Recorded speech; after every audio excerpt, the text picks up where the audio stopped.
message, on rit. C'est sacrément bien fait. Comme quoi, faut pas se fier aux apparences. C'est le Vacher Time sur Fun Radio.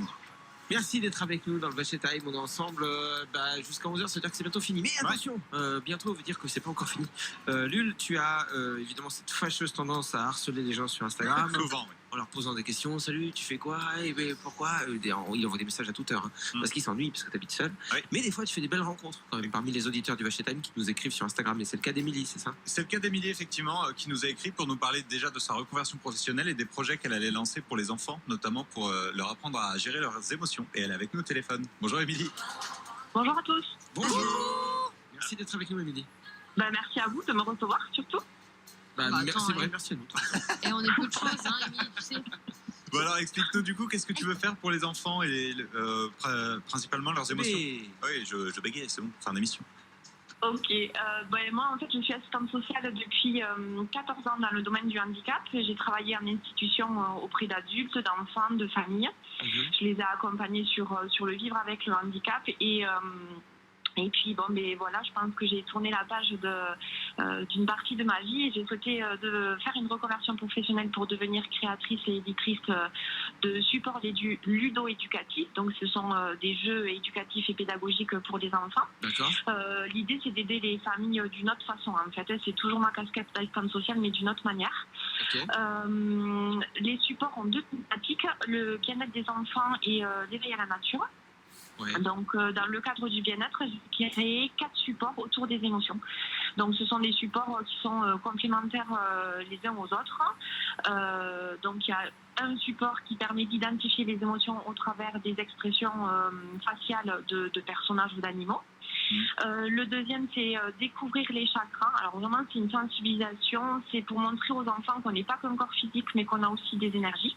Okay. Le troisième, c'est identifier où se passent les émotions dans notre corps. Et le quatrième, c'est un jeu de plateau avec comme un jeu de loi sous forme d'arc-en-ciel, où là, je donne des outils de gestion émotionnelle, donc tout ce qui est yoga, relaxation, méditation,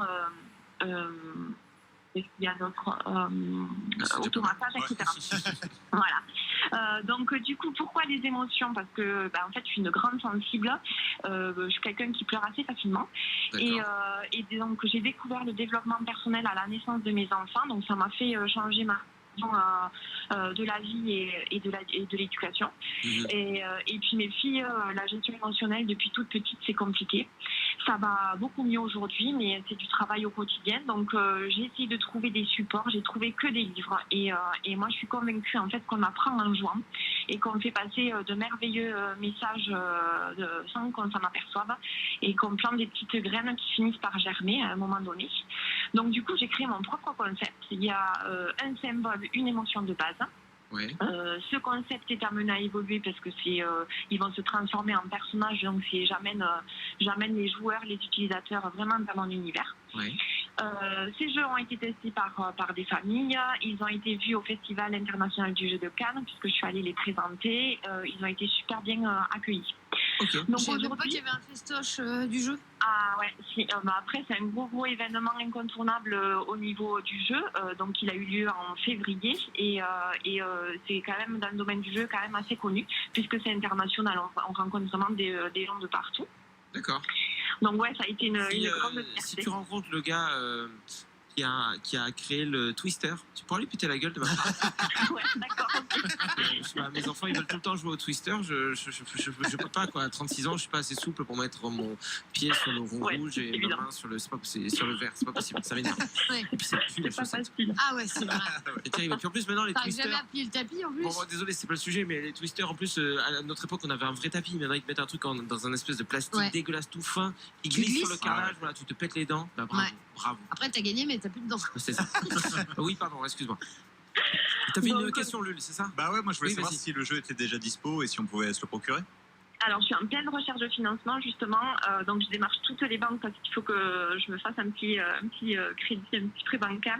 Il y a une campagne participative sur Ulule qui s'appelle « Ici, on découvre les émotions en juin ». Donc, voilà, il me reste 30 jours avec un objectif assez élevé. Donc, je compte éventuellement sur les auditeurs qui sont intéressés pour participer et me soutenir dans cette aventure. Et j'espère que seront disponibles bientôt. Je compte les produire en 2022.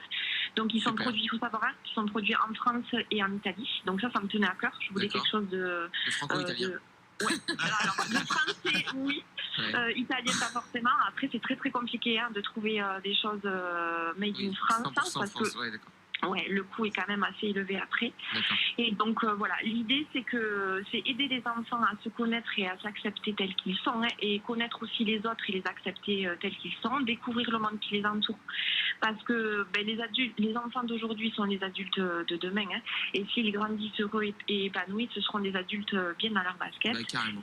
Voilà, qui appréhenderont le monde avec plus de sérénité, et Dieu sait comment c'est important à l'heure actuelle de vivre bien dans ses baskets. Oui, tout à fait. Que les personnes aujourd'hui un petit peu âgées, un petit peu vieillissantes, Ouais. décèdent et qu'on laisse la place aux jeunes. Pardon. Non, pas forcément. Un bon message de paix. C'est pas pour vous voir, mais bon, on a fait de la merde pendant des années, place aux jeunes. Voilà, allez, on se met sur le bas côté maintenant.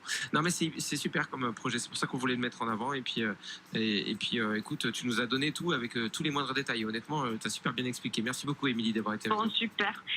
Et puis, ne pas hésiter, je suis présente sur les réseaux sociaux, j'ai un site internet. Ouais, on va partager. Et puis, On va partager. voilà. Et puis, je peux faire des présentations sur la région toulousaine si Ça besoin, marche. et même en visio.